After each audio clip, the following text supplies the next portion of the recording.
Assalamualaikum warahmatullahi wabarakatuh. Perkenalkan, nama saya Feby Febriani, NIM 2018 017043 dari kelas 5A2 Universitas Sarjana Wirta Taman Siswa. Di sini saya akan menjelaskan tentang analisis fundamental perusahaan PALM. PALM ini merupakan kode saham dari Provident Agro Tbk.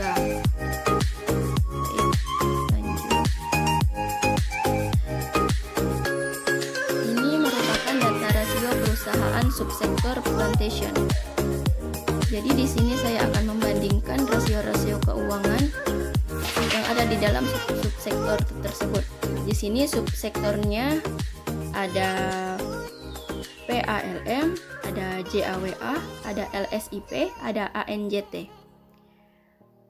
JAWA merupakan kode saham dari Jaya Agrawati Tbk. LSIP merupakan kode saham perusahaan perkebunan London Sumatera Indonesia Tbk. Yang terakhir ada ANJT merupakan kode perusahaan Austindo Nusantara Jaya Tbk. Jenis-jenis rasio yang saya gunakan di sini ada 5. Yang pertama itu ada ROE. ROE itu artinya semakin besar semakin baik. Pengertiannya adalah jumlah imbal hasil dari laba bersih terhadap ekuitas dan dinyatakan dalam bentuk persen. Selanjutnya ada DER. DER itu biasanya disebut debt to equity ratio, artinya semakin kecil semakin baik. Dalam bahasa Indonesia biasanya disebut dengan rasio hutang terhadap ekuitas atau rasio hutang modal. Terus ada PER. PER merupakan price to earning ratio, atau artinya itu semakin kecil semakin baik. Biasanya artinya itu bisa dibilang rasio pasar per saham terhadap laba bersih per saham. Biasanya rasio ini dibandingkan dengan laba bersih per sahamnya. Kemudian ada PBVR. PBVR itu price to book value, artinya semakin kecil semakin baik.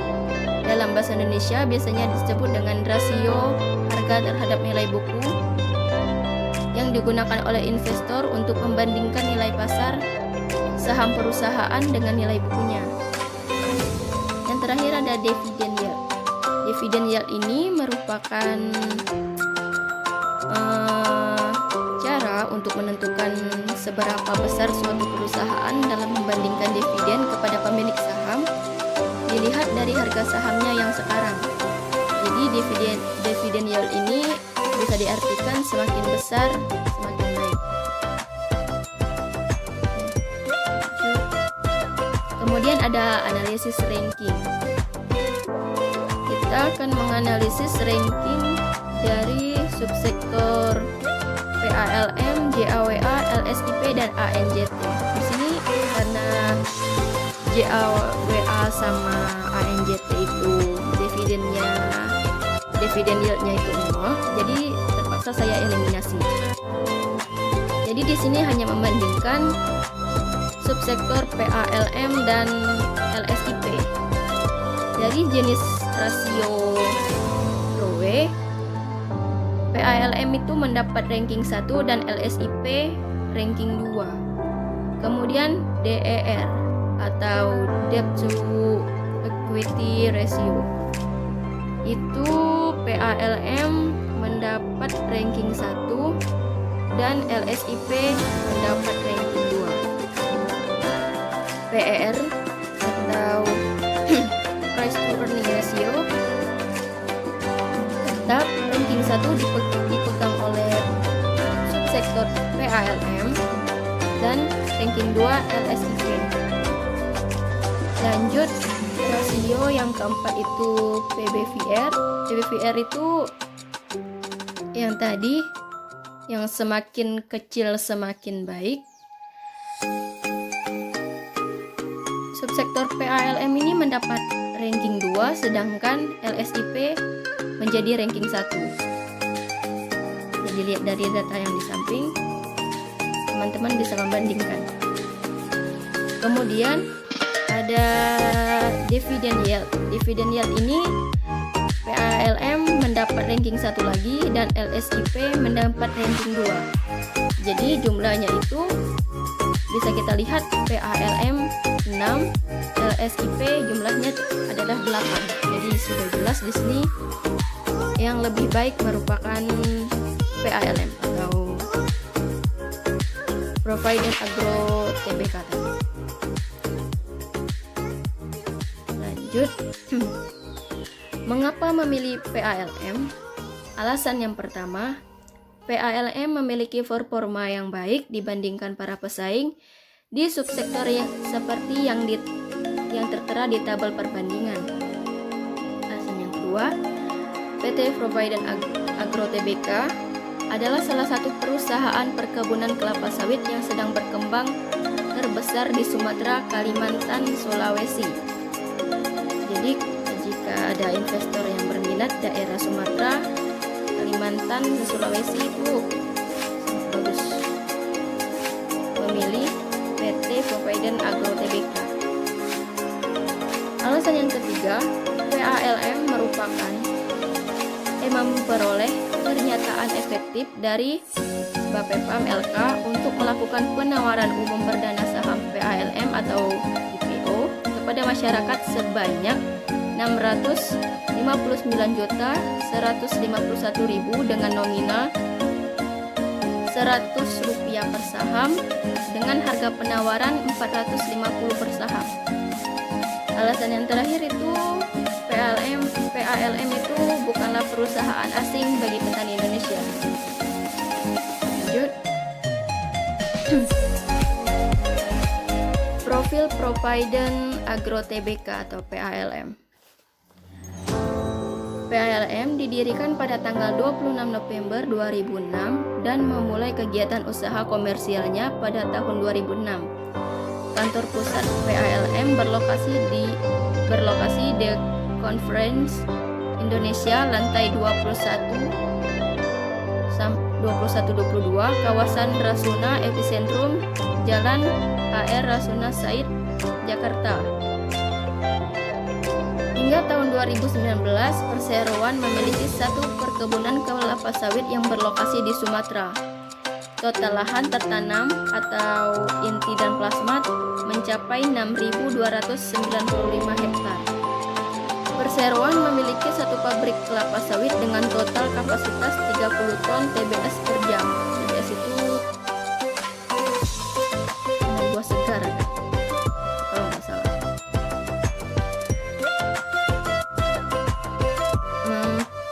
Pemegang saham yang memiliki 5% atau lebih saham Provident Agro Tbk adalah PT Saratoga Sentra Business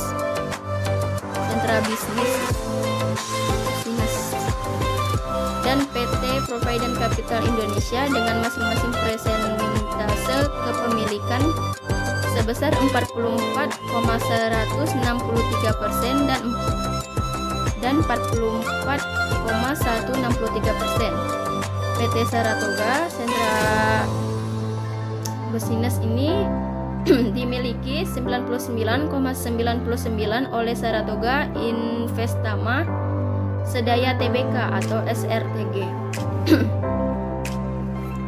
Per tanggal 31/2016, perseroan bersama-sama dengan pemegang saham mayoritas yaitu PT Saratoga Sentra atau SBB dan PT Provident Capital Indonesia atau PCI memiliki kepemilikan saham atas jumlah 11 perusahaan yang bergerak di bidang perkebunan dan perdagangan yang beroperasi di wilayah Indonesia. Sejumlah 8 perusahaan telah beroperasi, sementara 3 entitas anak lainnya tidak beroperasi. Perseroan merupakan usaha patungan dari PT Saratoga Sentra Business dan PT Provident Capital Indonesia.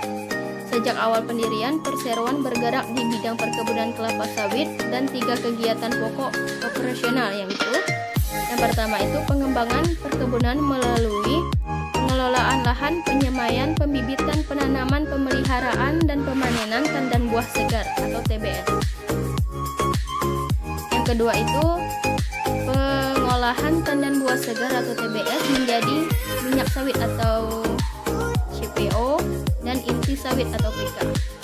Yang ketiga itu menjual dan memperdagangkan hasil-hasil perkebunan.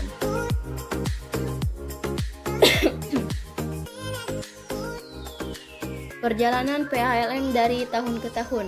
Jadi dari tahun 2006 itu pendirian PT Propedan Agro ya. 2007 akuisisi perkebunan PT Mutiara Agam di Sumatera Barat dan pabrik kelapa sawit atau PKS berkapasitas 30 ton tandan buah segar per jam.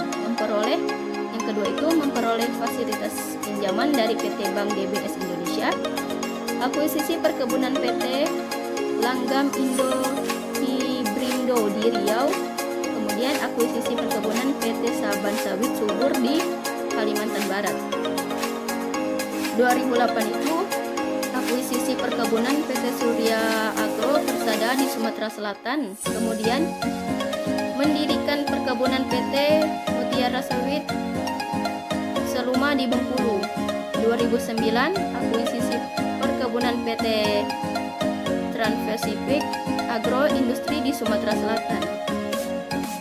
Kemudian memperoleh fasilitas pinjaman dari Daerah Equity dan Daerah Investment. 2010 memulai konstruksi pembangunan PKS dengan kapasitas 30 ton TBS per jam di PT Langgam Indo Hibrindo. Kemudian 2011 memperoleh fasilitas pinjam dari PT Bank Mandiri Persero Tbk. PKS PT Langgam Indo Hibrindo di Riau memulai beroperasi. 2012 akuisisi perkebunan PT Global Kalimantan Makmur, PT Semai Lestari, PT Agri Sentra Lestari di Kalimantan Barat beserta PKS dengan kapasitas 45 ton TBS per jam. Akuisisi perkebunan PT Nakau di Lampung dan PT Sumatera Candi Kencana di Sumatera Selatan. Kemudian penawaran umum saham perdana PT Propedan Agro Tbk dan memperoleh sertifikasi ISO 14001 2004 mengenai sistem manajemen lingkungan dan sertifikasi OHSAS 18001 2007 mengenai sistem manajemen kesehatan dan keselamatan. 2013 memperoleh fasilitas pinjaman dari PT Bank Permata Tbk, kemudian penawaran umum terbatas dengan menawarkan hak memesan efek terlebih dahulu sebesar 2.111.994.000 lembar saham. Lanjut 2014 itu akuisisi perkebunan PT Inti Global Laksana dan PT Banyan Tumbuh Lestari di Gorontalo memulai konstruksi pembangunan PKS di PT Saban Sawit Subur dan PT Trans-Pacific Agro Industri dengan kapasitas masing-masing 45 ton TBS per jam. Kemudian memulai konstruksi pembangunan tangki penyimpanan di PT Nusaraya Permai, menambah modal tanpa memesan efek terlebih dahulu sebesar 79.560.356 lembar saham dan penjualan seluruh kepemilikan saham PT Surya Agro Persada kepada pihak ketiga. 2015 PKS PT Saban Sawit Subur dan PT Trans-Pacific Agro Industri di Kalimantan Barat dan Sumsel, Sumatera Selatan mulai beroperasi. Kemudian menyelesaikan pembangunan tangki penyimpanan di PT Nusaraya Permai dan memperoleh fasilitas kredit dari PT Bank Rakyat Indonesia Persero Tbk. 2016 itu penjualan seluruh kepemilikan saham PT Global Kalimantan Makmur, PT Semai Lestari, PT Saban Sawit Subur, dan PT Nusa Raya Permai kepada pihak ketiga. Pembagian dividen interim tahun buku 2016, penjualan seluruh kepemilikan saham PT Nakau kepada pihak ketiga. 2017 itu penurunan modal ditempatkan dan disetor perseroan yang dilakukan dengan cara penurunan nilai nominal saham perseroan dari semula Rp100 per saham menjadi Rp15 per saham. Pembelian kembali saham perseroan pada tanggal 25 April 2017 sampai dengan 24 Oktober 2017 sebanyak 2.779.300 lembar saham. Penjualan seluruh kepemilikan saham PT Agri Sentral Lestari kepada pihak ketiga, kemudian pembagian dividen tunai yang berasal dari saldo laba tahun buku 2016. 2018 itu penjualan seluruh kepemilikan saham PT Trans-Pacific Agro Industri dan PT Sumatera Candi Kencana kepada pihak ketiga, kemudian pembelian kembali saham pada tanggal 15 Juni 2018 sampai dengan 4 Juni 2019 sebanyak 36.727.900 lembar saham. Kemudian penjualan seluruh kepemilikan saham PT Langgam Indo Hibrindo kepada pihak ketiga dan pembagian dividen tunai yang berasal dari saldo laba tahun buku 2017 dan penjualan seluruh kepemilikan saham PT Mutiara Sawit Seluma kepada pihak ketiga. 2019 itu menjual seluruh kepemilikan saham PT Inti Global Laksana dan PT Banyan Tumbuh Lestari pada pihak ketiga dan pembagian dividen tunai yang berasal dari saldo laba tahun buku 2018. Oke, di sini ada direktur dan komisaris dari perusahaan PALM ini. Direktur yang pertama atau presiden direkturnya itu bernama Tribuwono. Kemudian direktur lainnya bernama Budianto Purwahjo, Devin Antonio Ridwan, dan Boyke Antonius Naba SE. Kemudian komisarisnya itu presiden komisaris bernama Insinyur Maruli Gultom, kemudian diikuti oleh komisaris lainnya. Ini ada data pemegang saham. Jadi data pemegang saham yang terbesar itu dimiliki oleh PT Saratoga Central Business, jenis lebih dari 5%, jumlah 3.194.909.019 rupiah. Presentasenya itu 44,875%. Diikuti oleh PT Provident Capital Indonesia, kemudian masyarakat, kemudian saham Tesuri dan Insinyur Maruli Gultom, Tribuwono, dan Devin Antonio Ridwan. Di sini saya memasukkan berita tentang Provident Agro Tbk. Di sini dari CNBC Indonesia. Pada 2018, Provident Agro buyback saham maksimal dananya itu 51,77 M. Buyback saham maksudnya itu membeli kembali saham. Keterangannya itu, PT Provident Agro Tbk atau PALM akan melaksanakan pembelian kembali saham atau buyback perusahaan di publik sebanyak 153 juta unit. Untuk aksi tersebut, perusahaan telah menyiapkan dana sebesar 51,77 miliar.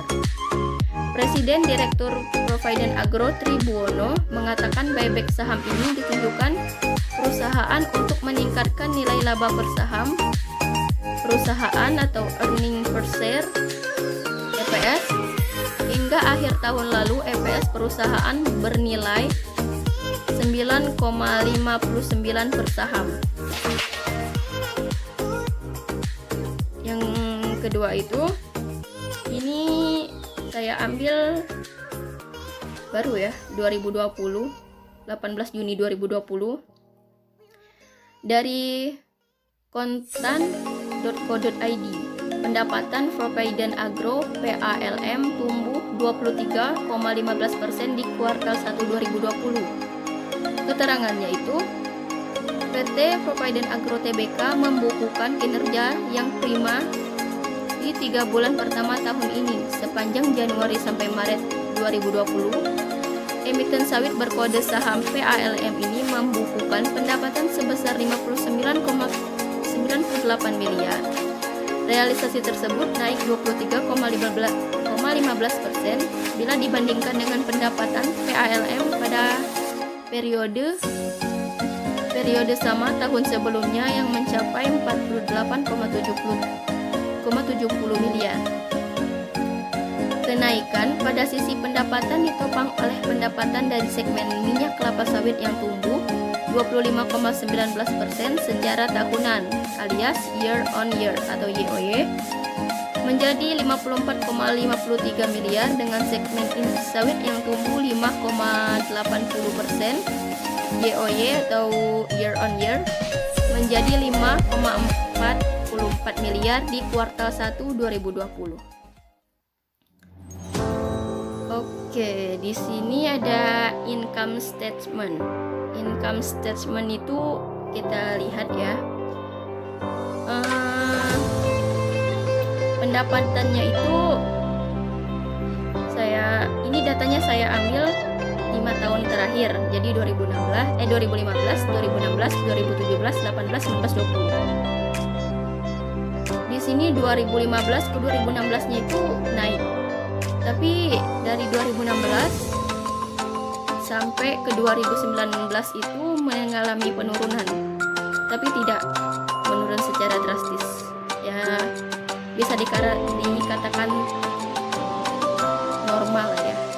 Kemudian dari 2019 sampai 2020 itu mengalami kenaikan. Ini menandakan income statement-nya ini ya lumayan baik. Kemudian ada balance sheet. Balance sheet ini saya fokus ke yang warna biru itu aset. Asetnya ini saya ambil juga datanya itu 5 tahun terakhir juga. Nah, di sini bisa kita lihat asetnya itu juga turun dari 2016 sampai 2018. Kemudian mengalami kenaikan dari 2018 sampai 2020. Jadi dia sudah kayak turun gitu, kemudian meningkat lagi. Tapi turunnya bisa dikatakan nggak terlalu jauh. Jadi ya oke, masih wajar lah ya, masih wajar. Kemudian di sini juga bisa kita lihat yang DER atau debt equity ratio-nya ini ya, utang perusahaannya itu juga menurun. Ini menandakan bagus ya.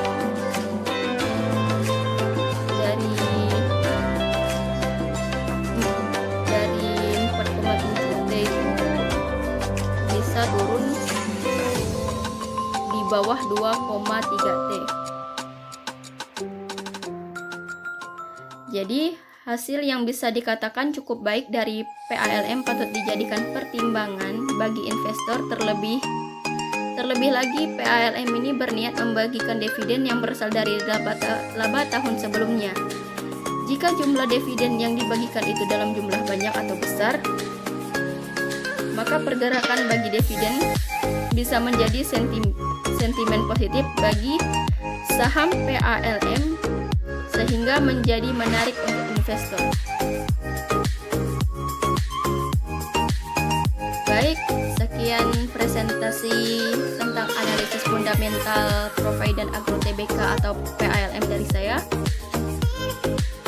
Sekian dan terima kasih. Assalamualaikum warahmatullahi wabarakatuh.